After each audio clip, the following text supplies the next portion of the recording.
Irmãos, bom dia, boa tarde, boa noite, excelente e abençoado dia para você. Pessoal, um dia muito especial aqui no meu canal hoje. Eu estou muito honrado, eu estou muito feliz, eu tenho um convidado muito especial. Mas antes você já sabe, né? Se inscreva aí no canal, manda aquela bicuda espartana no like aí, compartilha, comenta.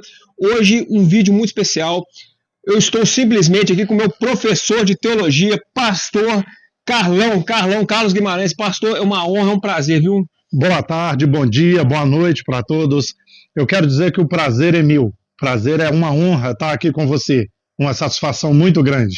Eu que fico, né, gente, eu fico honrado porque hoje é praticamente meu mentor. Estou com ele fazendo, né, um curso de teologia no Instituto Bereia, né? Nós vamos falar de todos os trabalhos que ele faz aqui. É psicanalista também, pastor, mentor, né? Então, assim, professor de teologia há muito tempo. Então, a gente realmente, para falar a verdade do evangelho. E às vezes choca muita gente, né, pastor? É verdade. As verdades do evangelho chocam, mas nós estamos aqui realmente para divulgar a palavra que a gente acha, né, que a gente vê que é o mais correto, a interpretação da Bíblia, né? E hoje a missão é do canal. Nós vamos pegar muito nessa questão teológica. Então, pastor, eu queria que você contasse um pouquinho da sua história aí, praticamente assim, a sua formação, né, um pouco da sua vida pessoal, né, o tempo que você ficou na igreja, como é que foi só o iníciozinho dessa história para o pessoal entender um pouco o contexto. Ok, então lá do começo eu nasci católico, né? Fui batizado na igreja católica e frequentava, fiz a primeira comunhão, cheguei a ser coroinha de padre e tal, mas aos 6, 7 anos de idade uma tia minha me levou para uma igreja pentecostal e depois a minha mãe foi levada, gostou, continuou frequentando e eu fiquei na igreja até 12 anos de idade. Eu frequentava, não era batizado nem nada. Era uma igreja cujos usos e costumes, né, que eles chamam de doutrina, era muito rígida. Sim. Mais rígida do que a Assembleia de Deus e a Deus e Amor naquela época juntos. Nossa, então não podia fazer nada, não podia fazer nada. Você mal podia respirar. E eu gostava do futebol, não podia jogar, e eu saí da igreja. Ah, até pro futebol era proibido? Não podia não. Não podia assistir televisão, você não podia usar jeans, camiseta de malha, tênis, nada disso. Não, tatuagem. Era muito, não. Desodorante era pecado, tudo era pecado. As irmãs podiam depilar? Não, de jeito nenhum. Nada. Então, pesado então é pesado. É pesado. E eu gostava muito do futebol e era o ovo do capeta, o ovo do diabo, aquele troço. Bom, depois eu saí e fiquei um bom tempo fora. E quem me pregou o evangelho de verdade pela primeira vez foi o Mar. Quando eu vi o Mar pela primeira vez, em 91, já com 21 anos de idade. Entendeu? Paulo vai dizer lá em Romanos que o homem é desculpável quando fala, porque a própria natureza fala de Deus e Deus fala na nossa mente. Quando eu vi o Mar pela primeira vez em 91, eu falei, tem que existir um Deus. Glória, hein, que tem que existir, não tem condições uma coisa dessa. E quando foi em 95, depois, se for o caso, eu resumo, eu acabei indo para a igreja. Com 1 ano e 4 meses eu me tornei pastor. Tinha a sede da igreja e 8 congregações. Eu comecei pastoreando uma congregação e eu pastoreei essas 8 congregações. Olha só. Eu ajudava o pastor na sede e pastoreava essas 8 congregações. Então eu fui pastor durante 14 anos e meio. E era uma igreja pentecostal, pastor? Pentecostal. Pentecostal mesmo. Mais... rígida, dura. Você não podia ter aparelho de som em casa. Nem para tocar música gospel. Televisão também? Nada. Rígido. Pesado. Extremamente rígido. Ok? Então, eu fui pastor durante 14 anos e meio. Quando foi em 2011, a gente teve algumas divergências e eu saí. Fiquei uns 3 meses fora. Aí eu abri uma igreja que eu dei o nome de Batista. Depois ela foi mudada, né? Pouco tempo atrás a gente mudou para Ministério Evangelho e Graça. Por quê? Deus é hoje o nome do seu canal do YouTube, né, pessoal? Exatamente. Siga o canal do pastor aí, ó, é Ministério Evangelho e Graça, né, que é o MEG, Ministério Evangelho e Graça, faço questão. E já vou pedindo também para o espartano. Você já conferiu se está inscrito no canal? Dá uma conferida. Se inscreve lá, pessoal. Se inscreve, deixa o seu like, isso é muito importante. É a linguagem que o algoritmo entende, ok? Então eu abri esse ministério em 2011 e eu fiz na minha vida 6 cursos de teologia. O menor deles de 3 anos e o maior de 6 anos. Uma média de 4 anos e meio cada curso aí. uma média, entendeu? E eu comecei agora, deve ter uns 12, 14 anos que eu comecei a ensinar o verdadeiro evangelho. Essa igreja que eu abri, ela chegou a ter mais de 1.200 membros. Olha só, hein? Mais de 1.200 membros. Hoje não chega a 80 membros. Quando começa a falar a verdade ali, parece falar do evangelho, o pessoal vai saindo. Entendeu? Vai saindo, vai saindo, vai saindo. E hoje o meu público é online. Praticamente uma igreja online. Praticamente online. O meu público é online. Então as plataformas aí, todas elas, né? Eu tenho alguns seguidores aí, né? Alguns poucos milhares de seguidores, é onde está o meu público hoje. Isso, eu queria até que você divulgasse, pastor. Você tem o canal do YouTube, o MEG, o Instituto Bereia, que é o Verdades Bíblicas, né? Explica um pouco para o pessoal. Sim, a MEG, que é o ministério, vamos dizer assim, eu não gosto dessa palavra, mas para o pessoal entender o nome da igreja. Sim, sim. Porque você precisa ter um CNPJ. Sim, claro. Para você estar de acordo com a lei e tal. Sim. Então, MEG, Ministério Evangelho e Graça. E tem o canal MEG. E nessa igreja, eu abri um departamento há 10 anos atrás, que é de estudo teológico. Então, a mesma aula, porque eu sou professor de teologia há 26 anos. Uhum. Eu sou pastor há 29 anos e professor de teologia há 26 anos. Eu falei, eu vou trazer o instituto, né, para a igreja. Eu abri um departamento da igreja. A pessoa estuda teologia a nível de bacharel. A nível de bacharel, ok? Então, logo eu abri também um canal Verdades Bíblicas, que é o canal do Instituto Teológico Bereia. Então, pelo menos esses 2 canais do YouTube aí. MEG, Ministério Evangelho e Graça, e o canal Verdades Bíblicas, que é o canal do Instituto Teológico Bereia. E é onde eu estou fazendo curso de teologia com o pastor, meu mentor, meu mestre lá, e indico para todo mundo. É um curso muito bom, as aulas são bem profundas, bem detalhadas, né? Realmente, e eu acho legal a sua metodologia, porque, olha, deu para passar o conteúdo, deu, não vamos correr não, né? Próxima aula explica melhor, dá aquela ênfase e tem que entregar o relatório. Tem que entregar. Tem que entregar o relatório ali para ver se não pode que o relatório de IA não, viu, pessoal? Para eu saber que você assistiu mesmo, sim, né? Sim, como é que eu vou saber que você assistiu a aula? É uma benção, a gente aprende mais escrevendo ali. A diferença, o que eu sempre... Por que eu não gosto da palavra teologia? Porque a teologia, cada segmento religioso tem a sua teologia. Se você pegar os Testemunhas de Jeová, tem a teologia deles. Sim. Os pentecostais têm a teologia deles. Os reformados têm a teologia deles. Então, teologia é um sistema que vai obedecer a um conjunto de crenças daquela vertente. Entendeu isso aí? Então, eu falo assim, é um estudo da palavra de Deus. Eu não gosto da palavra teologia. É porque quando fala teologia, o pessoal acha que é todas as religiões, todos os segmentos, mas na verdade, então foi bom você colocar essa explicação. Isso aí, entendeu? Então o que eu faço? A gente estuda a palavra de Deus sem puxar para religião nenhuma, para segmento, para vertente nenhuma. Que é fundamental, né, pastor? A palavra pura, do jeito que ela é. Porque o que a gente vê hoje são as pessoas nas igrejas, elas viram pastor da igreja, mas já tem toda uma doutrina, já uma lavagem meio que cerebral ali para seguir aquela doutrina ali, né? É uma teologia assim, já enviesada, né? É o que eles chamam? Chamam de teologia sistemática. Você escolhe um tema e vai fazer um sistema em cima daquilo ali. Então, por exemplo, a doutrina do arrebatamento da igreja. Então, se você pega o pentecostal, ele vai pegar vários textos da Bíblia e vários temas que são relacionados ao arrebatamento da igreja. Só que para os pentecostais é de um jeito, para os reformados é de outro. Entendeu? Sim. Para os Testemunhas de Jeová é de outro, para os adventistas do sétimo dia é de outro. Por isso eles chamam de teologia sistemática. Excelente se você explicar isso, pastor, porque a pessoa chega, não, eu sei sobre o arrebatamento, eu aprendi isso no meu curso de teologia da minha igreja, mas você aprendeu conforme a visão da sua igreja. Exatamente, é isso aí. E o nosso curso, o que a gente propõe? Nada baseado em religião nenhuma. Técnico. Baseado na palavra de Deus, no que realmente é.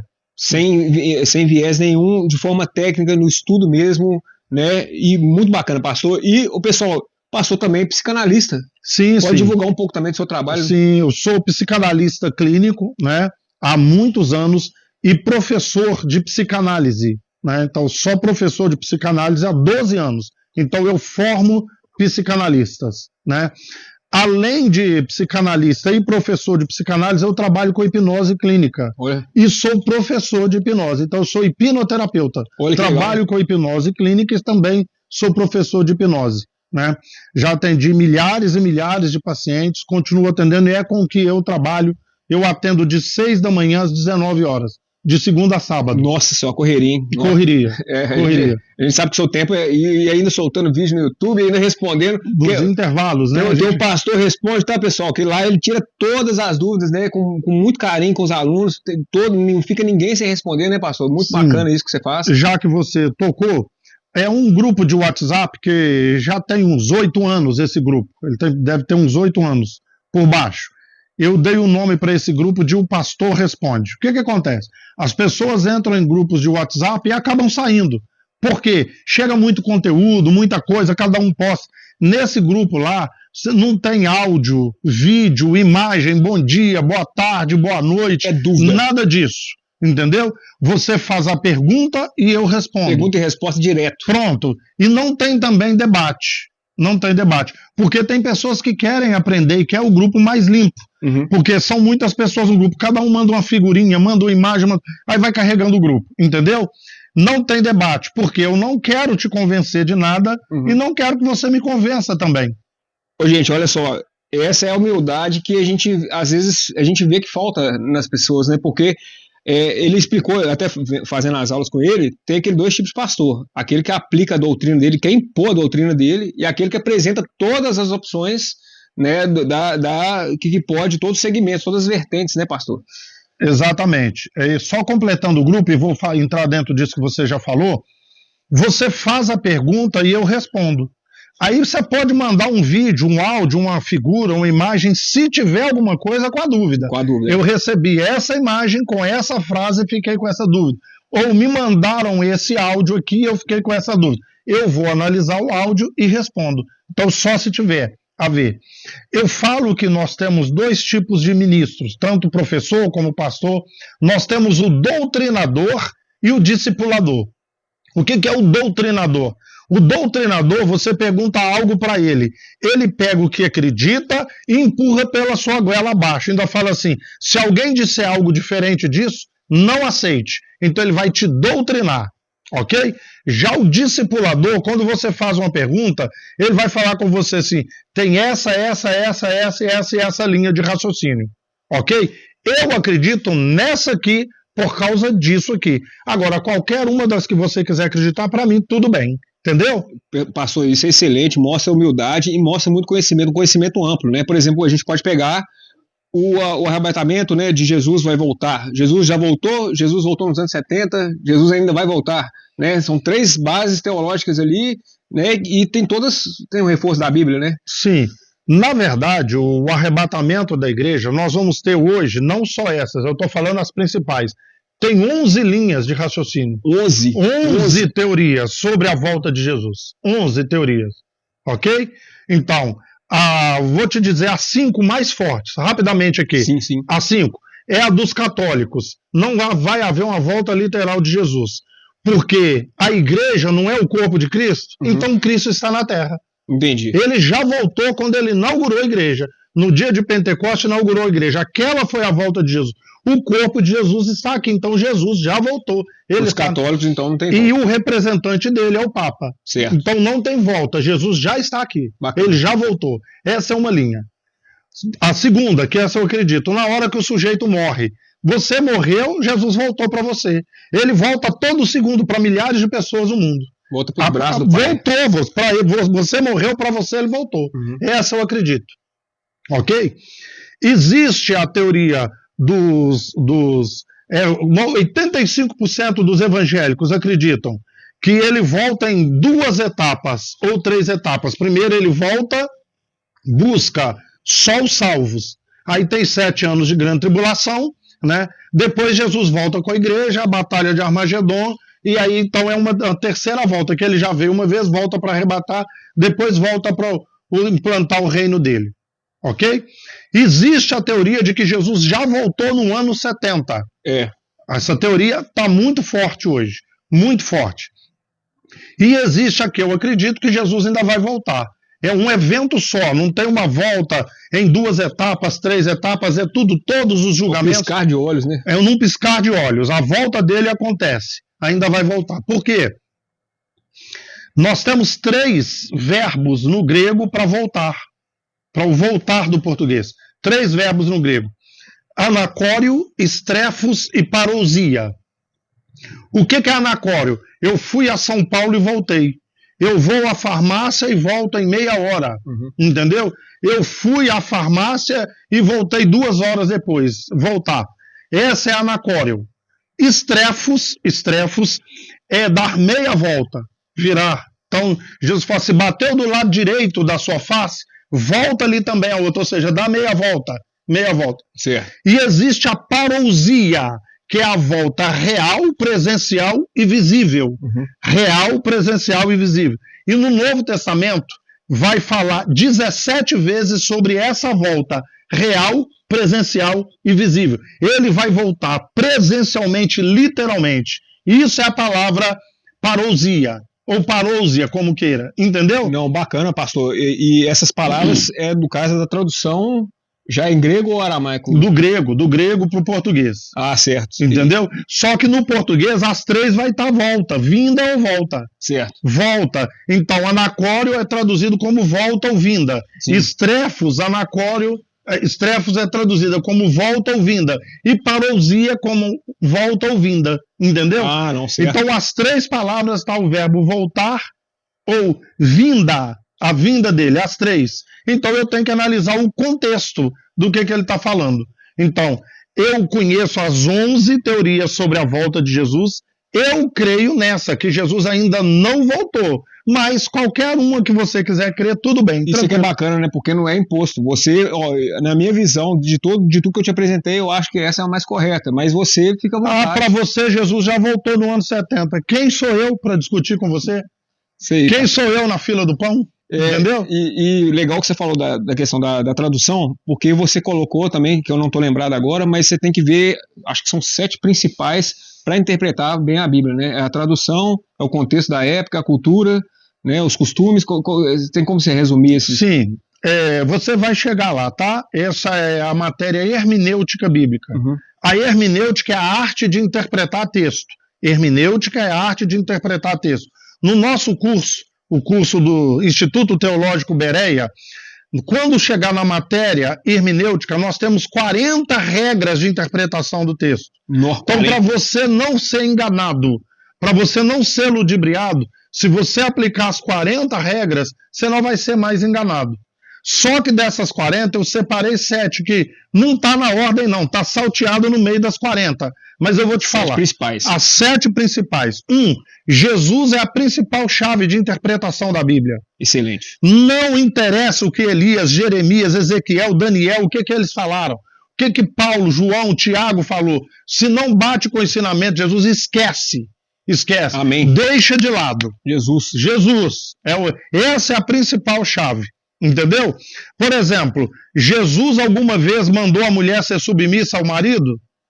Não, entendeu? Não... Mas Paulo falou e Pedro falou também. Esquece. A mesma forma, né? Aquele assunto polêmico, a gente pode entrar mais na frente, que o homossexualismo. Jesus não falou nada sobre isso. Nada sobre falou. Entendeu? Então, Jesus é a chave hermenêutica. Certo. Segundo, é o contexto. Você vai ler o texto e vai ler o contexto. É o que nós acabamos de falar, por exemplo, aqui a respeito do arrebatamento. Porque Jesus já voltou no ano 70. O principal texto é Mateus 24. Tá? Mas o que o resto da Bíblia fala?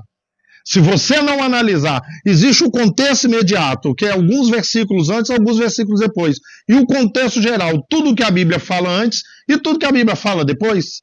Se você não analisar o contexto, entendeu? Você vai ser ludibriado, você vai ser enganado ou vai ser enganador. Então, primeira, Jesus. 2, o contexto. 3, a língua original.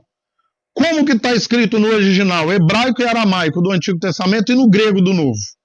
Entendeu? Então, eu acabei de mostrar para você. Jesus já voltou no ano 70, tá? Mas ele voltou literalmente? Corporealmente? Presencialmente? É uma metáfora. Entendeu? Porque a palavra parousia é uma volta real, presencial e visível.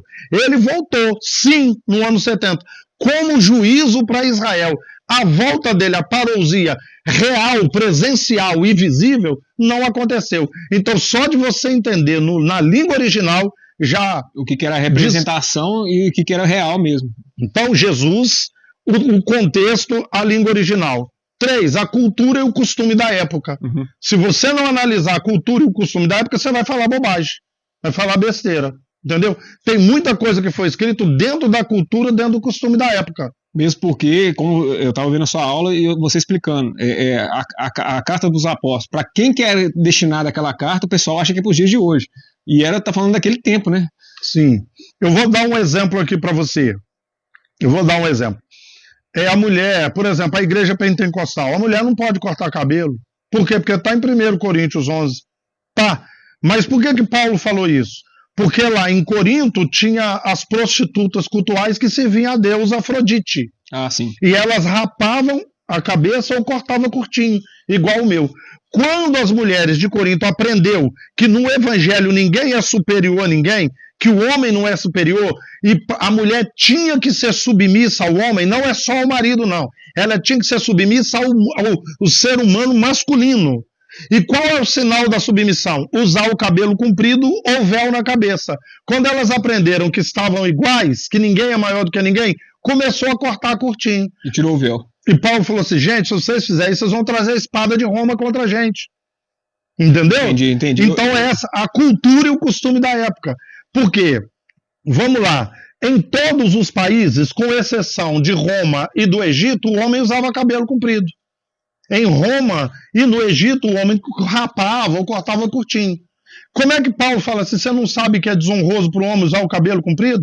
Ele está falando alguma coisa de cabelo? Não, porque naquela cultura o cabelo era sinal de submissão. Entendi. Então o homem ser submisso é desonroso, mas para a mulher ser submissa é até honroso, dentro daquela cultura, daquele costume. Naquela época. Entendeu? É. Então, Jesus, o contexto, a língua original, a cultura e o costume da época. 5, a história. O que a história fala? Por exemplo, a igreja vai ser arrebatada antes da grande tribulação. Por causa de quê? Porque está lá em Apocalipse 3:10. Como guardaste a palavra da minha perseverança, eu também te guardarei da hora da tribulação que há de vir sobre o mundo inteiro. Está vendo? Guardou a perseverança, Deus vai guardar da tribulação. Não, querido, isso é uma coisa histórica. No ano 136, século II, o imperador, se não me falha a memória, foi Adriano, mandou as tropas dele sair pelo mundo afora e vai matar todos os cristãos que vocês encontrarem. Mas Filadélfia era uma aldeiazinha pequena. E lá em Apocalipse, 2 igrejas não recebeu puxão de orelha. Esmirna e Filadélfia. Como Filadélfia guardou a palavra da perseverança, quando chegou ali na Ásia Menor, as tropas romanas saíram matando todo mundo e preocuparam com as grandes cidades. E a pequena aldeia Filadélfia escapou. Então isso se cumpriu no ano 136. Eles guardaram a palavra da perseverança, Deus guardou eles da tribulação que veio sobre. Mas se você não estudar a história... É porque a história é um paralelo ali, de certa forma, tem um registro ali. Tem gente esperando o Antíoco Epifânio, que foi falado por Daniel, o abominável da desolação. Mas ele já veio 150 anos antes de Cristo. Certo. Tem gente ainda esperando o abominável da desolação, porque não estudou a história. Entendi. Então, Jesus, contexto, a língua original, a cultura e o costume da época, a história. 6, a lei. O que a lei da época fazia? Porque muita coisa que está na Bíblia é de acordo com a lei da época. Debaixo da lei de Moisés. Não só de Moisés, mas a lei das nações, dos países também. Certo. Entendeu? Vou dar um exemplo para você. Se você. Os judeus, eles tinham a coisa bem... A lei deles. Tá. Paulo vai falar em 1 Timóteo 3, Flávio. Se alguém deseja o episcopado, excelente obra deseja. É necessário que o bispo seja marido de uma só mulher. Episcopado, ser bispo, pastor ou presbítero. Você deseja, beleza. Tem um detalhe. Algumas coisas são exigidas. Uma delas é que você seja marido de uma só mulher.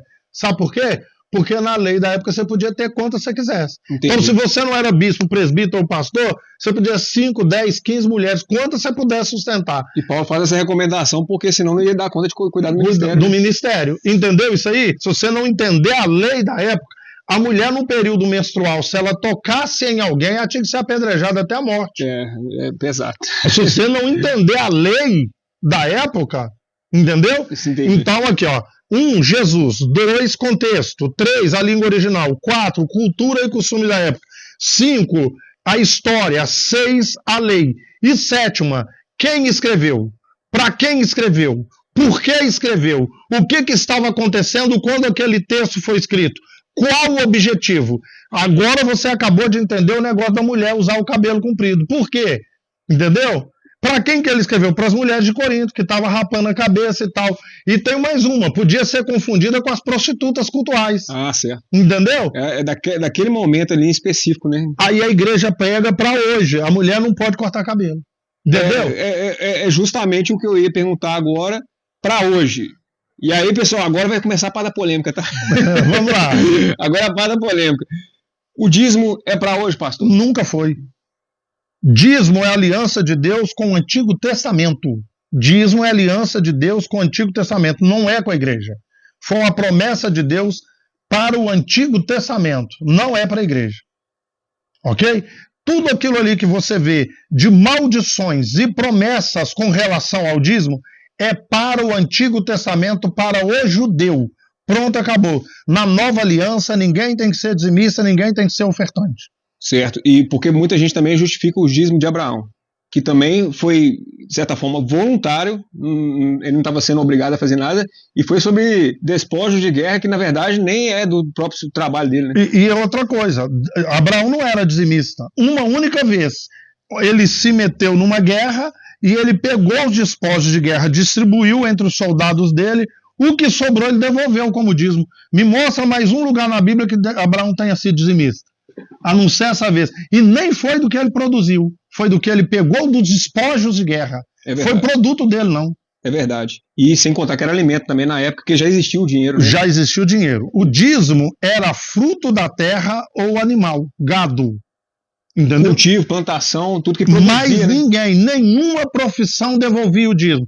Ferreiro, o curtidor de couro, o pescador, o construtor, o arquiteto, ninguém devolvia. O carpinteiro, ninguém. Só devolvia o dízimo quem trabalhava com agricultura e com gado, ok? E não era dinheiro. Se você tivesse dinheiro, você tinha que levar o dinheiro e comprar o animal e ir lá entregar o animal. Ou comprava o cereal e entregava o cereal. Não era dinheiro, não.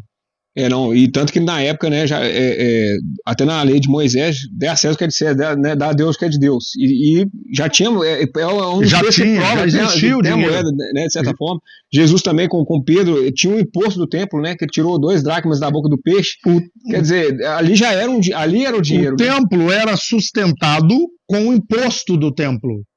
O templo era sustentado com o imposto do templo. Dízimo não era para sustentar. E as ofertas não eram para sustentar, entendeu? Excelente, excelente. Eu acho que é uma dúvida que, né, muita gente tem. Agora, outra dúvida forte, pastor, é o seguinte: as denominações geralmente colocam o ritual, é um ritual que eles colocam hoje da Santa Ceia, né? E colocam o ritual da Santa Ceia só para membros batizados e adultos. Crianças não podem participar também, né? Isso seria correto? É uma representação correta? E a questão também de você não estar em pecado? Tá. Para cada tema desse, a gente precisaria de umas 2 horas. Com certeza, pastor. Aqui, pessoal, eu estou tentando extrair o máximo aqui em pouco tempo. Aqui. Tá, vamos lá. Deus, ele nunca quis estabelecer cerimônia nenhuma. Nunca quis, nunca quis. Tanto que se você vê todos os profetas do Antigo Testamento falando contra os rituais, contra as cerimônias, contra os cultos, entendeu? Contra tudo aquilo que eles praticavam. Todos os profetas. Nunca quis. Ok? É porque as pessoas não entendem. A hora que o cristão entendeu o que é a ceia, vamos lá. Porque se a ceia é a cerimônia, o pedaço de pão, o ritual, o próprio Jesus caiu em contradição no mesmo capítulo. Sim. João 6,53. Ele vai dizer assim: quem não come da minha carne e não bebe do meu sangue, não tem vida em si mesmo. Quem não come da minha carne, não bebe do meu sangue, não tem vida em si mesmo. Tá claro que você tem que comer da carne e beber do sangue? 9 versículos depois, no verso 63, ele fala assim: a carne não serve para nada. O que vivifica o homem é o espírito, e as palavras que eu vos tenho ensinado é que são espírito e vida. Então presta a contradição. Presta atenção. Se não comer a carne e não beber o sangue, não tem vida. Depois ele fala, a carne não serve para nada. O que vivifica é o espírito. E as palavras que eu vos tenho ensinado é que são o espírito que dá vida. Não é o comer a carne e beber o sangue. Porque o crente acha que tem que tomar ali. Se não tomar, tem gente até que não sai da denominação para não perder a ceia, né? E aí vamos lá, o que acontece? Porque a palavra de Deus é símbolo de alimento, é símbolo de pão, é símbolo de tudo. Então o que ele está falando? Não são as palavras que eu tenho ensinado, é que é o pão, é que é a carne, é que é o alimento. Deuteronômio, Moisés fala isso e Jesus repete lá em Mateus 4. Nem só de pão viverá o homem, mas de toda a palavra que procede da boca de Deus. Você está entendendo que a palavra é o alimento, é o pão? Entendeu? Então, as palavras que eu tenho ensinado é que são espírito e vida. O que é comer o pão? É me alimentar do evangelho. Quando eu me alimento do evangelho, eu estou comendo o pão. E quando eu divulgo o evangelho, eu estou repartindo o pão. Excelente, pastor. Excelente. Quando eu entendo o sofrimento, a morte de Jesus, o sangue de Jesus, eu estou bebendo o cálice. E quando eu divulgo esse sofrimento, essa morte, o sangue, a graça, eu estou repartindo o cálice. Perfeito. Entendeu? Então a ceia, a verdadeira ceia é a minha vida. É o seu coração. É a minha vida, 24 horas por dia. 24 horas por dia a minha vida é uma ceia. Porque a minha vida exala o evangelho. A minha vida reparte o pão. O corpo de Cristo está dentro, né? Entendeu? O meu estilo de vida. Entendeu isso aí? Tem algum problema fazer a cerimônia? Não. E aí na cerimônia, essa questão pode ser membro batizado ou pode ser para todo mundo? É outra coisa. Foi Jesus que falou que não pode? Foram os apóstolos que falaram que não pode? Não. Deixa eu te falar uma curiosidade aqui. Até o ano 160, final do século II, todo mundo participava. Quem participava? Cristão, não cristão, batizado, não batizado, quem morava junto e não era casado, todo mundo participava.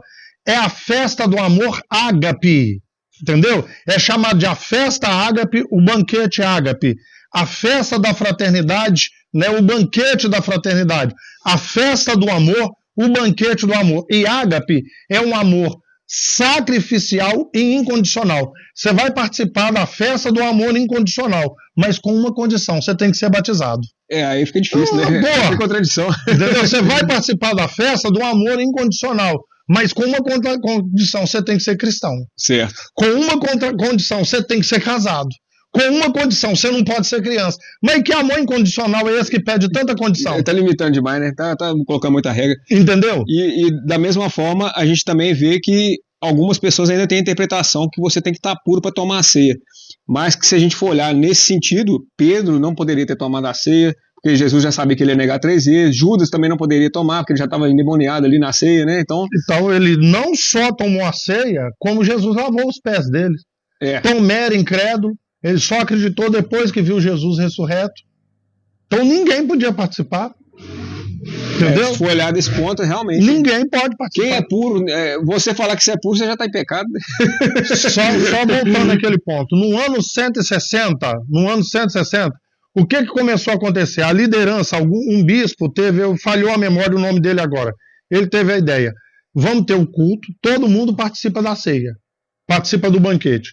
Depois a gente despede essa turma e fica só os cristãos batizados. E só os cristãos vão comer o pão e beber o vinho. Foi aí que começou. Começou no ano 160. Certo. Entendeu? Então, eles vão achar que estão participando da ceia, mas não estão. A ceia vai ser depois que eles forem embora. Isso no ano 160. Os apóstolos já tinham morrido, os primeiros pais da igreja já tinham morrido. Entendeu? E isso foi do ano 160 até o ano 220. No ano 220, agora é oficial. A ceia agora é só o pedaço de pão e o suco de uva. E quem pode participar é só quem é cristão. Entendeu? Entendi. Até o ano 160, todo mundo participava. Olha só, a própria... com o tempo vem mudando e limitando, né? Aí vamos voltar lá na interpretação, regra de hermenêutica. Não, a ceia é o pedaço de pão e o suco de uva. E só quem é crente que pode participar. Olha o que a história fala. Olha você analisando a história e ela julgando um engano por terra. Não, realmente. Aí você vê, fica claro. Se você não estudar a história, você vai ser enganado. Exatamente, fica clara a contradição aí. Entendeu? E da mesma forma, O batismo, pastor. Batismo é outra também que a pessoa não vai para o céu. Para batizar tem que ser casado. Como é que é? O batismo é realmente obrigatório, esse passar pelas águas? Vamos lá. Questão do batismo. O que acontece? Como eu disse, Deus nunca quis estabelecer uma cerimônia. Tá joia? Mais uma vez, vamos para a cultura e para a história. O judeu tinha vários segmentos religiosos políticos lá dentro. Entendeu? Dentro do judaísmo, você tinha o fariseu, os saduceus, os escribas, os essênios, os zelotes, os herodianos, vários. E cada um deles tinha o seu batismo. Eram seitas dentro do judaísmo. Você é o quê? Eu sou fariseu. Então, para provar que você é fariseu, você fazia o batismo do fariseu. Para provar que eu sou saduceu, eu participava do batismo do saduceu. Entendeu isso aí? Então, cada segmento tinha, só para diferenciar. Só que os apóstolos eram judeus. Eles acostumaram com aquilo.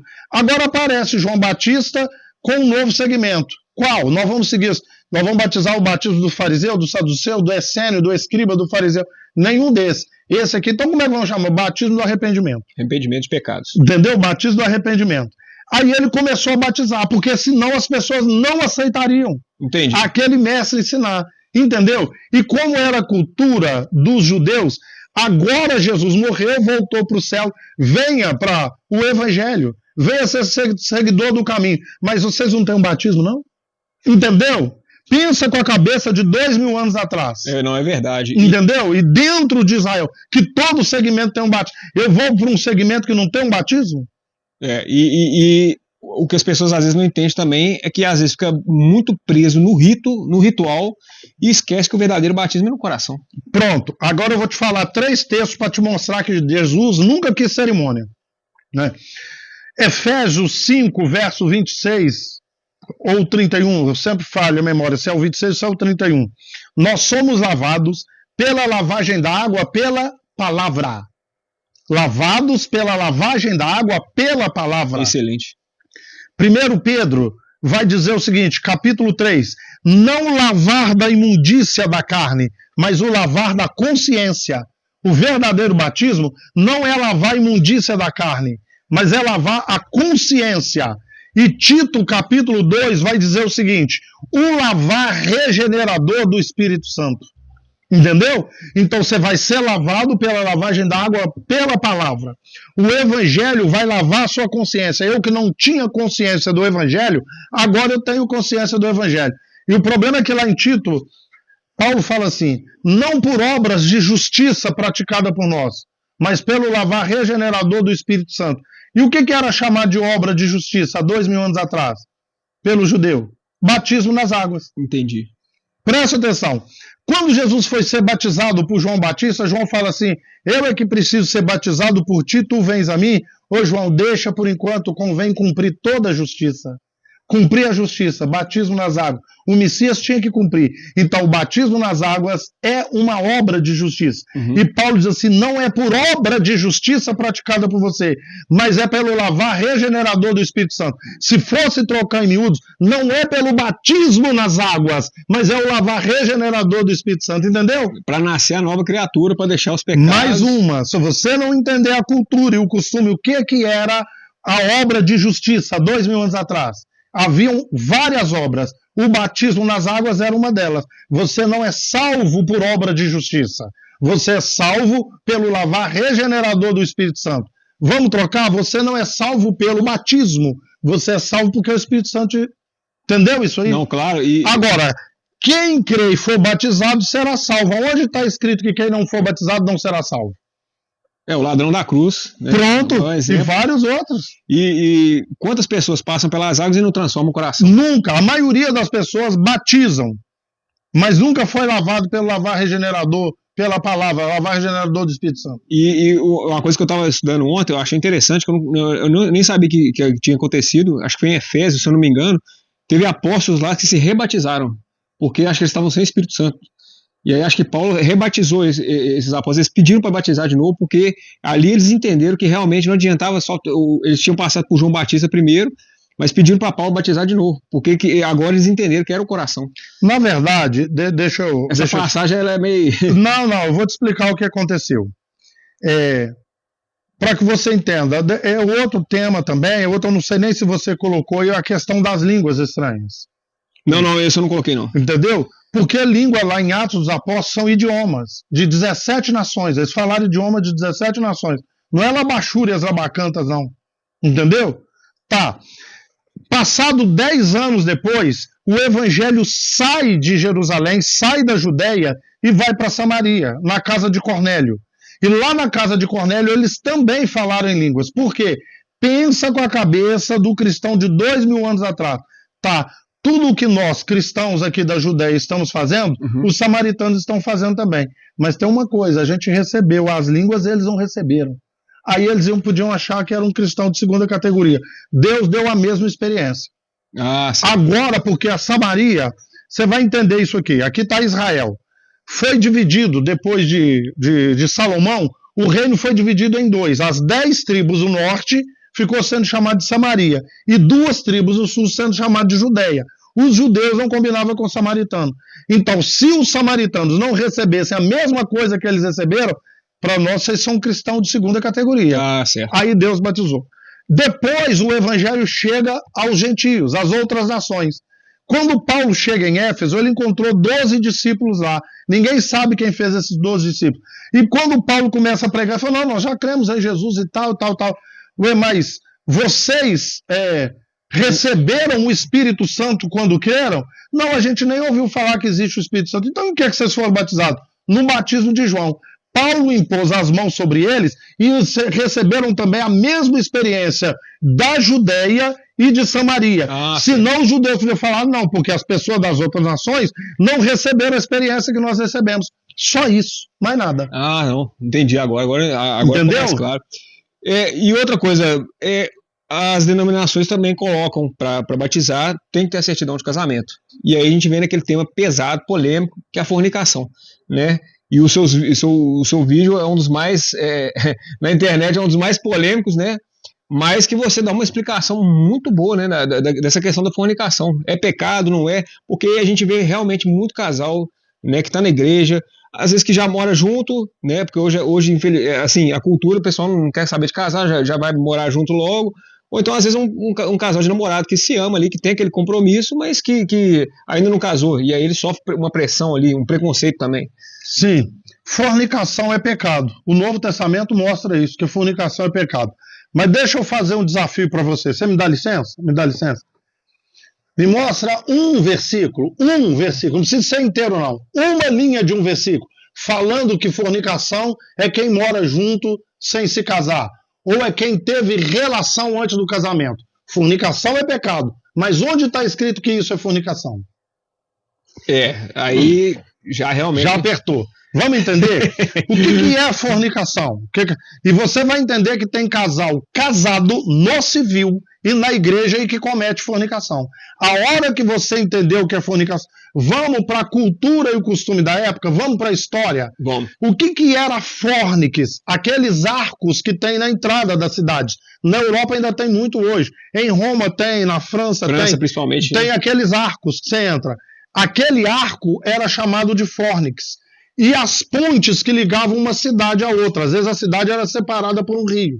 Eles construíam uma ponte. Aquela ponte era chamada de fornix. O que acontece? Nesse fornix, nas pontes ou na entrada da cidade, as prostitutas faziam ponto. Então, quando o cara queria ter uma relação só por prazer, por causa do prazer, ele ia lá, escolhia uma prostituta e pagava, e tinha relação só por prazer. Fornicação é sexo só pelo prazer. Teve sexo só pelo prazer, está fornicando. Sabe por quê, querido? Nunca houve cerimônia de casamento para o Deus judaico-cristão. A primeira cerimônia de casamento aconteceu no ano 1140. Quem mandou? O Papa Inocêncio II. Ele mandou no ano 1139 e o primeiro casamento religioso aconteceu um ano depois. 1140, o sacerdote falou: eu vos declaro casado, marido e mulher, em nome do Pai, do Filho e do Espírito Santo. Aconteceu no século XII. Antes do século XII não existia cerimônia de casamento. Existia casamento e quem tinha condição fazia festa de casamento. É diferente da cerimônia. cerimônia de casamento aconteceu 2.300 anos antes de Cristo na Mesopotâmia, uma cerimônia pagã. E o casamento no civil tem 136 anos, 135. O primeiro aconteceu em 1885. E no Brasil, o primeiro aconteceu no ano 1890. Até 1890 não existia casamento no civil. Perguntinha: todos que não foram casados na Igreja Católica com um sacerdote, até o ano 1140 estava todo mundo em fornicação? Estava todo mundo em pecado? Estava todo mundo em pecado. No civil não existia. Entendeu? É. O que a pessoa tem que entender? O que eu falo com os jovens? O sexo entre solteiros não é fornicação. Mas você tem que tomar cuidado, porque se transou, casou.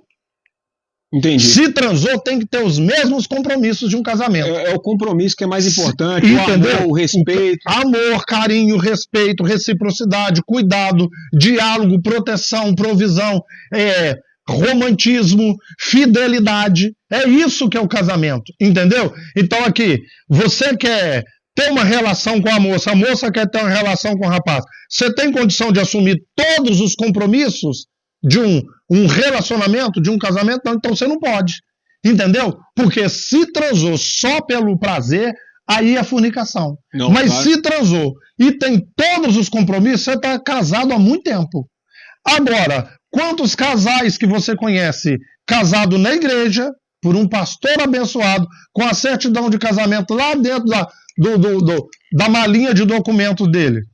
Não tem amor, não tem carinho, não tem cuidado, não tem respeito, não tem reciprocidade, não tem proteção, não tem diálogo, não tem romantismo, não tem nada. Um dia fica com vontade, o homem procura a mulher procura o homem. E tiveram uma relação só por causa do prazer. Casado na igreja, casado no civil e acabou de fornicar. Olha só, hein?